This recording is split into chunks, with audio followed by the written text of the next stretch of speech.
দেখলাম কারোর জন্য অপেক্ষা করছে। কি জানি? তারপর আমি ব্যাকগ্রাউন্ড কে নিতে আছে ও আচ্ছা। তো সবাই না, চিনে কে নিতে সবাই? দেখলাম।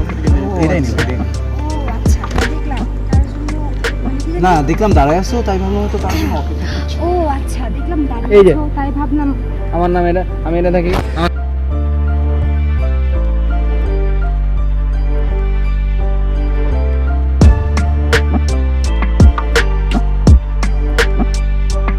বলো কি তোমার মনে ইচ্ছে? আমি বললাম একটা মেয়েকে তো একটা ছেলে রোজ এগিয়ে দিয়ে আসে, কিন্তু আজকে তো সে ছেলেটি সে মেয়েটিকে এগিয়ে দিয়ে আসেনি।